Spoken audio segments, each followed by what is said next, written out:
Roy was just wondering, were you by any chance informed about the PGA Tour statement that went out about your incident Saturday? Yeah, I just was informed of it. No, I didn't know about it until I just signed my card.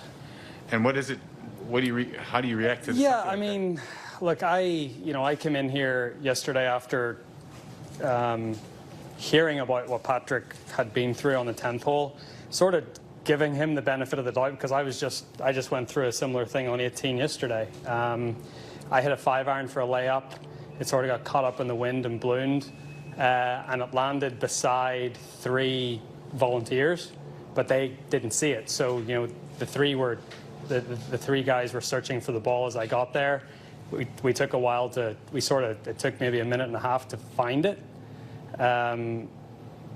And then when one of the guys found it, he said, well, no one saw it. So I basically did the same thing as Patrick did. I said, well, I'm going to just check if it's embedded. And I just saw the video of it, because none of them saw it bounce. So I checked if it was embedded, and it was in its pitch mark. I mean, I took the ball out, and there was a lump of mud on it, and it had broken the surface. So I said to Roy Sabatini, look, this ball's embedded, and he said, yeah, no problem at all. He had one on 15 that he had an embedded ball on 15 down the right side. So I basically just said to him, look, this ball's embedded. He said, yeah, no worries at all. I took relief and proceeded on. Were you surprised that a ball bounced and got embedded? Have you ever seen that before? I don't. So from what happened, as everyone knows, if a ball bounces up and comes to rest in a pitch mark or in a lie that's not the pitch mark that it made, then of course it's very hard for it to be embedded. But I feel the way my ball was definitely in its own pitch mark. It had to be, and that was why I was so confident to take relief and do what I did. After you saw did you see the video of Patrick's shot landing? Very Yeah. close to yours. Yeah. So the exact same kind of thing.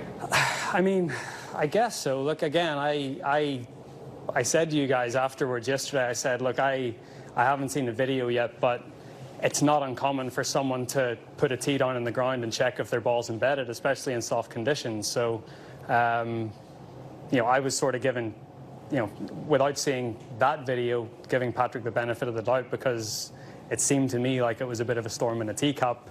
You're trying to deal with the info that you have at that time, and the info that Patrick had at that time was the ball hadn't bounced, and the info I had at that time was the same.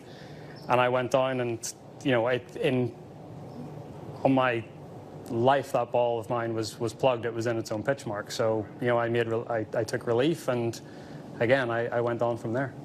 I can ask about your game this week going into next week. I don't know how much you know about next week, but do you have confidence with the idea that you can maybe be a little bit more aggressive, not overpower, but? Yeah, I'm looking forward to getting on some truer greens. As the POA gets soft here, obviously it gets a little bumpy, and you start to just make some really tentative strokes. And I sort of started to do that over the weekend here, and yeah, obviously it was a disappointing finish. I wish I had I got it to 9 under early, and then seeing where 9 under is now, I think it's tied second at the minute. Those 3 shots I dropped in the back 9 were pretty costly, but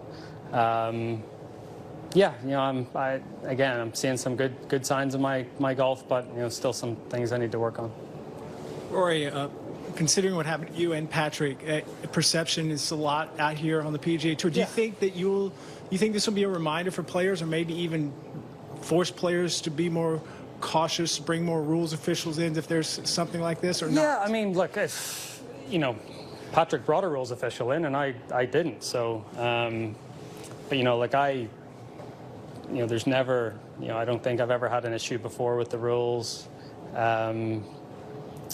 Or if I've it's been a long time. I remember my first trip at Augusta with the bunker on 18 back in 09.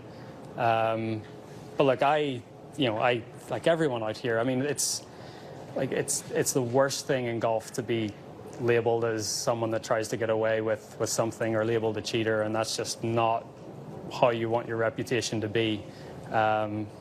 Even going back to the PGA Championship at Harding Park last year, I got relief because someone stepped on my ball, but I didn't feel right because the lie that I had was way worse than the lie that I would have been given. So I give myself a worse lie to just try to be fair to the field and the tournament in general. So I've never tried to get away with anything out here. And, I think I said at the time, in golf, you'd rather be on the wrong side of the rules than the right side of them, because that's just what our game's about. Our game is about integrity, and it's about, doing the right thing. And, I always try to do the right thing, and hopefully people see that. And, I feel like I have a reputation of that. And, look, yesterday was one of those things that I guess Patrick and I both went on the information that we had and, made those determinations. And I guess people can jump to conclusions, but at the same time,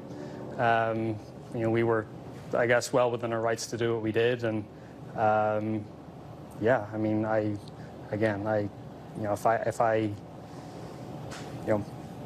don't know. I mean, my ball was certainly plugged on 18. Patrick felt his ball was plugged on 10, and we proceeded on from there.